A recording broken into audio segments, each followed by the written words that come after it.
Assalamualaikum warahmatullahi wabarakatuh. Pertama-tama, kami mengucapkan terima kasih kepada Bapak Yulianto, SPDI MPD, karena telah memberikan kesempatan presentasi bagi kelompok kami dan teman-teman sekalian yang kami sayangi. Perkenalkan, kami dari kelompok 2 dengan anggota Mita Safitri dengan NIM 2131410778, Dewi Kusuma dengan NIM 2131411087, dan Diam Amjada dengan NIM 2131411098. Kami akan membahas mengenai zaman Khulafaur Rasyidin yang terdiri dari 1. Khalifah Abu Bakar As-Siddiq, 2. Khalifah Umar bin Khattab, 3. Khalifah Utsman bin Affan, dan 4. Khalifah Ali bin Abi Thalib. Sebelumnya, mari kita membahas mengenai pengertian Khulafaur Rasyidin. Khulafaur Rasyidin merupakan pemimpin umat Islam dari kalangan sahabat pasca Nabi wafat. Ada 2 cara dalam pemilihan khalifah. Yang pertama, secara musyawarah oleh para sahabat Nabi, dan yang kedua, berdasarkan atas penunjukan khalifah sebelumnya.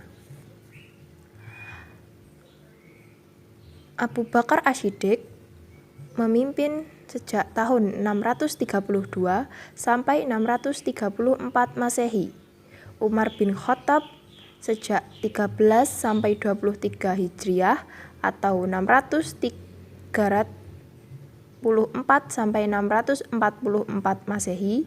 Khalifah Utsman bin Affan 644 sampai 656 Masehi, dan Ali bin Abi Thalib tahun 656 sampai 661 Masehi. Perkembangan peradaban Islam pada masa Khulafaur Rasyidin. Yang pertama, Abu Bakar As-Siddiq. Bisa dilihat, periode Abu Bakar sangat singkat. Hanya 2 tahun lebih ia mampu mengamankan negara baru Islam dari perpecahan dan kehancuran, baik di kalangan sahabat mengenai persoalan pengganti Nabi maupun tekanan-tekanan dari luar dan dalam, seperti ekspedisi ke luar negeri dengan mengirim kembali Usamah bin Zaid ke Syam, menghadapi para pembangkang terhadap negara dan tidak mau membayar zakat, dan menumpasan nabi-nabi palsu. Khalifah membagi negerinya dengan 12 wilayah dengan 12 batalion yang masing-masing dikepalai oleh jenderal. Pengiriman tentara secara serentak untuk menghadapi para pembangkang di daerah-daerah Jazirah Arab. Masa Umar bin Khattab. Di zaman pemerintahannya, pusat kekuasaan Islam di Madinah mengalami perkembangan yang sangat pesat karena berhasil membuat dasar-dasar bagi suatu pemerintahan untuk melayani tuntutan masyarakat baru yang terus berkembang. Umar mendirikan beberapa dewan, yaitu membangun Baitul Mal, mencetak mata uang, membentuk kesatuan tentara untuk melindungi daerah-daerah tapal batas, mengatur gaji, mengangkat para hakim, dan menyelenggarakan hizbah. Khalifah Umar juga meletakkan prinsip-prinsip demokrasi dalam pemerintahannya dengan membangun jaringan pemerintahan sipil yang sempurna. Kekuasaan Umar menjamin hak yang sama bagi setiap warga negara. Kekuasaan bagi Umar tidak memberikan hak istimewa tertentu, sehingga tidak ada perbedaan antara penguasa dan rakyat, dan mereka setiap waktu dapat dihubungi oleh rakyat. Kemudian Khalifah Utsman bin Affan. Masa pemerintahan Khalifah Utsman bin Affan adalah yang terpanjang dari semua khalifah di zaman para Khulafaur Rasyidin, yaitu 12 tahun. Tetapi sejarah tidak mencatat seluruh masa kekuasaannya menjadi saat yang baik dan sukses baginya. Para penulis sejarah membagi zaman pemerintahan Khalifah Utsman bin Affan menjadi 2 periode, yaitu 6 tahun pertama merupakan masa kejayaan pemerintahannya, dan 6 tahun terakhir merupakan masa pemerintahan yang buruk. Yang terakhir Khalifah Ali bin Abi Thalib. Ali bin Abi Thalib memerintah dari tahun 656 sampai 661 Masehi. Sejak kecil, ia dididik dan diasuh oleh Nabi Muhammad SAW dan seringkali ditunjuk oleh Nabi untuk menggantikan beliau menyelesaikan masalah-masalah penting. Semasa pemerintahannya, Ali tidak dapat berbuat banyak untuk mengembangkan hukum Islam karena keadaan negara yang tidak stabil. Tipe kepemimpinan Khulafaur Rasyidin. Tipe kepemimpinan Khalifah Abu Bakar As-Siddiq.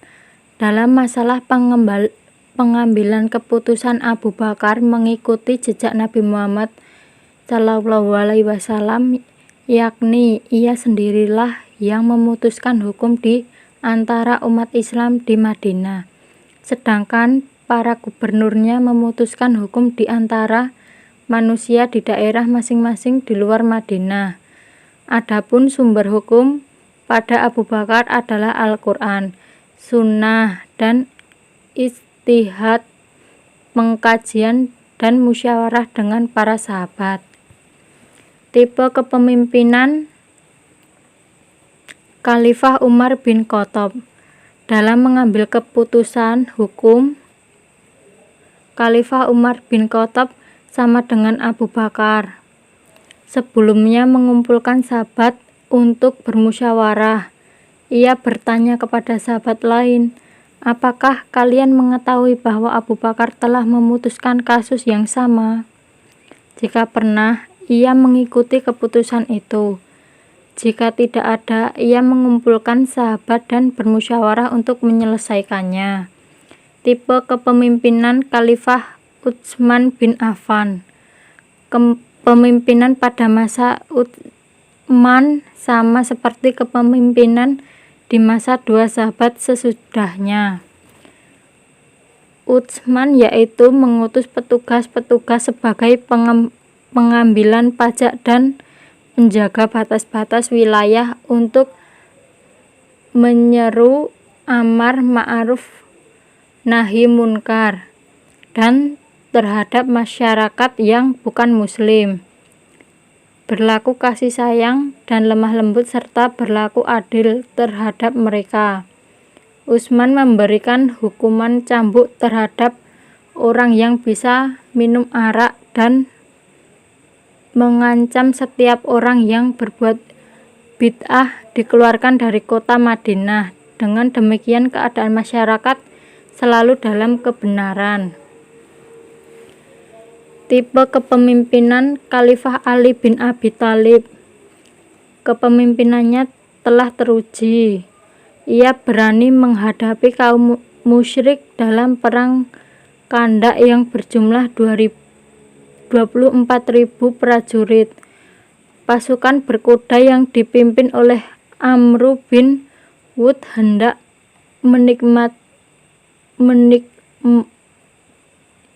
menikamnya, namun Ali berhasil membunuhnya. Tidak heran jika akhirnya ia mendapat sebutan sebagai orang yang tidak dapat dikalahkan oleh lawan. Belum lagi segudang kehebatan dan keberanian yang lainnya. Kontribusi Khalifah dalam peradaban Islam. Abu Bakar As-Siddiq. Pertama, pemberangkatan pasukan Usamah bin Zaid sesuai dengan pesan Rasulullah. Kedua, perang melawan orang-orang murtad. Yang ketiga, perang Yamamah pada tahun 11 Hijriah atau 632 Masehi.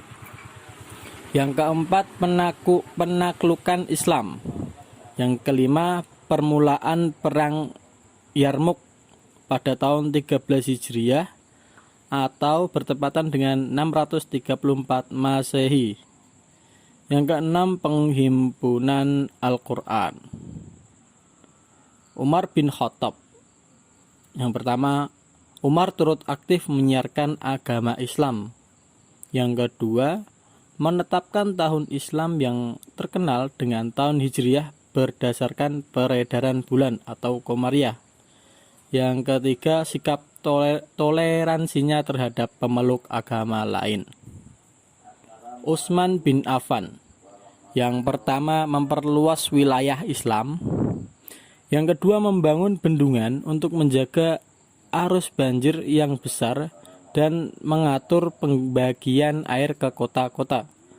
Yang ketiga, khalifah yang pertama kali memperluas Masjid Nabawi sebagai respon terhadap keinginan Rasulullah saat masjid itu sudah makin terasa sempit. Yang keempat, penghimpunan Al-Quran dalam satu mushaf. Yang kelima, terjadi perbedaan cara membaca atau qiraat di berbagai negara Islam. Ali bin Abi Thalib. Kebijaksanaan Ali juga mengakibatkan timbulnya perlawanan dari para gubernur di Damaskus. Muawiyah yang didukung oleh sejumlah bekas pejabat tinggi yang merasa kehilangan kedudukan dan kejayaan setelah berhasil memadamkan pemberontakan Zubair, Talhah, dan Aisyah. Ali bergerak dari Kufah menuju Damaskus dengan sejumlah besar tentara pasukannya bertemu dengan pasukan Muawiyah di Siffin. Pertemuan terjadi di sini yang dikenal dengan nama Perang Siffin yang menyebabkan timbulnya golongan ketiga, yaitu Al-Khawarij. Munculnya kelompok Khawarij menyebabkan tentaranya semakin lemah, sementara posisi Muawiyah semakin kuat. Pada tanggal 12 Ramadan 40 Hijriah atau bertepatan dengan 660 Masehi, Ali radhiyallahu anhu terbunuh oleh salah seorang anggota Khawarij yaitu Abdullah bin Muljam. Sekian presentasi dari kami kelompok 2. Bila terdapat kekurangannya mohon maaf. Sekian dan terima kasih. Wassalamualaikum warahmatullahi wabarakatuh.